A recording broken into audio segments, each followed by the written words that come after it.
So, hello guys, it's me again, Alicia nyo. Nagbabalik muli para sa ating panibagong video. So, malapit ng panahon na nararapat o ang paghuhukom. Kasi, kumbaga kay Sangkay Janjan, ano daw, paalam na ba to? Nag-ano siya guys. So, amakan mga muna Sangkay. So, bakit paalam ba to?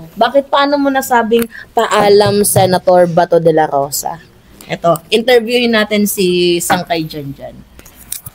Bakit paalam ba to? Bakit paalam? Oo. Wala lang, trip ko lang. Nakita ko sa kanyang pag nakulong siya sa dahig, pagka nakulong siya sa dahig, maghihintay siya na mahaba pa raw. Pag naghihintay siya na mahaba pa raw, darap ko na siya uuwi sa Pilipinas. Paalam, kasi paalam na ba to? Pag dinampot siya talagang... Hindi, nabalitaan mo na ba na this... bago nga mag-rally ang ang religious group si Bato. Aarestuin na. Nabalitaan ko lang kay sino ba yun? Sino ba nagkwento sa akin? Nabalitaan mo na din. So, tawag dito para sa akin justice, reserve na yung justice kung sakaling justice prevail. Hindi, justice has been served. Diba? Hindi pa masasabing serve yun kasi wala pang hatol Wala pa. At least napadala na siya doon. Diba? Doon pa lang sa punto na yun, ibig sabihin na gumagana ng justice system. Pero hindi sa Pilipinas.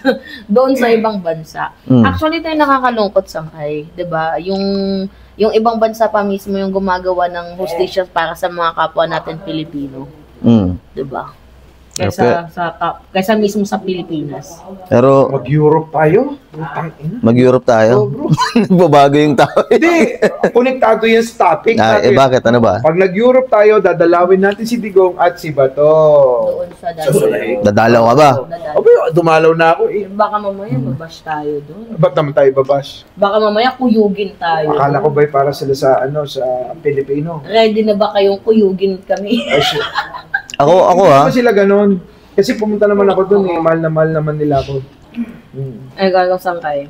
Ako wala naman akong masamang tinapay kay Labato at kay Digong. Pero kung meron talaga silang ginawang kalokohan, kailangan nilang managot. Ganun lang kasi. At malalaman yun sa pamamagitan ng investigasyon. Oo, investigation. Kaya nga nagtataka ako sa mga DDS, bakit ba sila galit na galit? Ayan na yan, kukunin na sila. Pagdating doon, lilitisin naman yan. Magkakalabasan ng ebidensya yan, testigo. So kung guilty sila, lalabas at lalabas pa rin yun doon.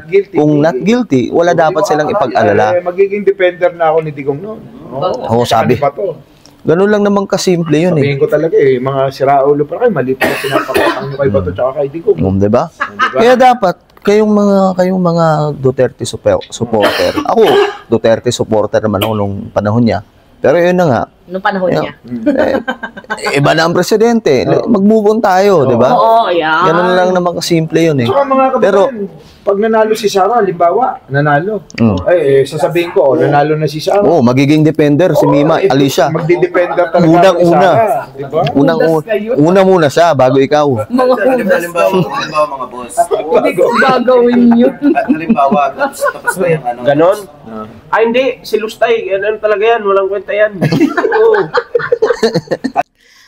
Anyway, kung si Sara man din ang maging presidente in the future, hindi naman ako naniniwala na iboboto siya ng mamamayang Pilipino. Can you imagine may 7 article of impeachment, 'di ba?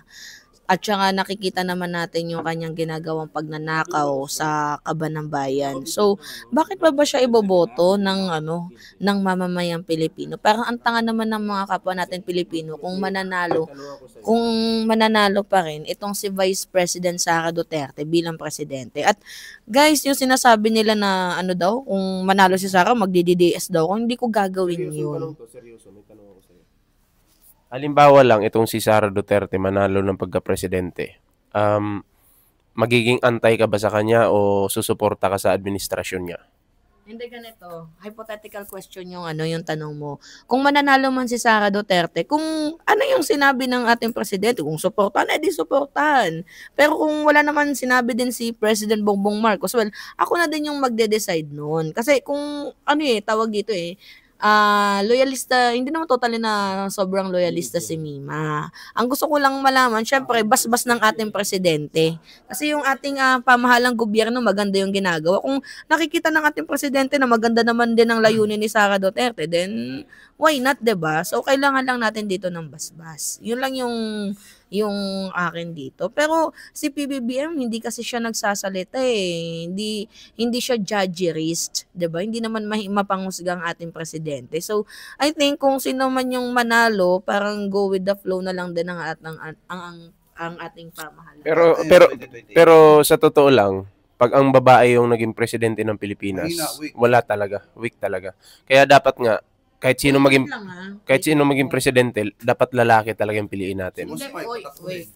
Parang parang meron kayong parang judgerist kayo sa mga babae na parang tinutukoy nyo na weak ang mga babae na in the first place, meron din naman kakayahan ng mga babae. Tingnan nyo si Leni Robredo. Sa panahon ng sakuna, mas inuna niya yung kanyang mga nasasakupan. Imbis na magpa-fly na siya pa. Wait lang, mamakinig ka.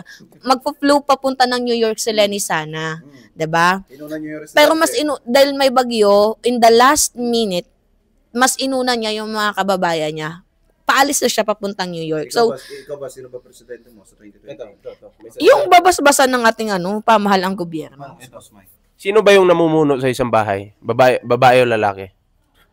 Argument yan. May babae, tas may lalaki din. Hindi, mas magandang mamuno sa isang tahanan, lalaki. Sino yung malaking sahod? 'Di ba? Wait lang. Ang babae kasi, siya parang nakadepende pa rin siya sa lalaki. Oo, totoo yun. Hindi. Totoo yun. Biblical yun eh. Ay, Sino yung malaking sahod? Sino yung malaking sa bahay? Yung question kasi ni Ballpoint Man ngayon, parang napaka-unrealistic na. Kasi sa panahon ngayon, mayroong mga babaeng napaka-super Wonder Woman. Just like me. 'Di ba? Ako lahat sa bahay. Iboboto pag naging presidente ka. Pero ganito yon, when it comes kasi sa leadership, wala kasi si Oo. Sara Duterte potential to lead the country. Oo. Doon tayo nag-argument. Doon Hindi tayo. mag-prejudice and discrimination. Oo, wala sanang close-minded. Hindi, When it comes to leadership skills, wala siya. yung ginagawa mo kasi Ballpoint Man, you are discriminating yung ng woman. Sa'yo. Ng Sa woman. palagay mo, Mima, mas okay ba si Senator Risa kaysa kay Sara? Kung si Senator Risa or si Sara Duterte lang pagpipilian, mas okay si Risa. So may tanong ako sa'yo. Mas okay si Risa. Tanong ko sa'yo. Oh. Hindi ka ba Professor agree Trillanes. sa mga sinasabi ng Bible patungkol dyan? Agree ako sa sinasabi ng Bible, pero makinig ka, nasa modern world na kasi tayo. Hindi, pangit ng argument mo, sa totoo lang, Ballpoint Man. May mga babae kasi na napaka-hardworking. May mga babae din naman na... Hindi kasi ganito sa issue. Di ba may points mayroon tayong option. Oo. Kung si Sara Duterte between Risa Ontiveros, mas pipiliin ko si Risa Ontiveros. Ako din. So wala doon. So ibig sabihin, mananatili pa rin yung leadership skills Oo. at potential na maging pangulo. Kasi we're talking about the leadership of the country. Oo. Ganun siya. Basta ako lalaki Para sa akin much better wag na magkaroon ng 2028 election eh. Okay lang. Dapat isulong na lang yung Chacha economic provision para magkaroon ng parliamentary. Tuloy-tuloy na kamo ni Tuloy-tuloy. Para si PBBM na. Ano yung political provision of the constitution? Baguhin. Tapos gawing Prime Minister si Martin Romualdez. May sasabihin ako katulad dun sa amin, hindi na lang ako mag-mention ng pangalan. Isang mayor. So guys, Payag ako. Maging Prime Minister si Martin Romualdez.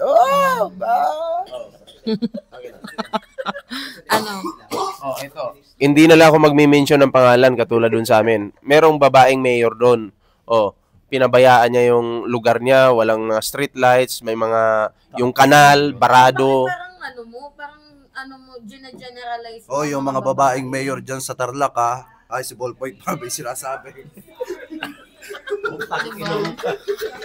Gine-generalize mo. Wag mong i-generalize kasi hindi naman lahat. May mga babae na weak, may mga babae din naman na strong. So, Actually, ganito when it comes to leadership, magaling si Gloria Macapagal-Arroyo. Nasira lang siya doon sa Hilo Garcia. Ekonomista si Gloria Macapagal-Arroyo during that time. wag tayong mag-judge, 'di ba? Wag tayong mag-discriminate sa kung babae man or lalaki, 'di ba? Basta, no matter what, wag lang si Sara manalo. Oo, Ganun wag lang si Sara. Yun lang yung endpoint. Mamaya pagkatapos mo yan, interview mo yung isang DDS. Oo. Maganda. Away kayo. So, yun lang guys.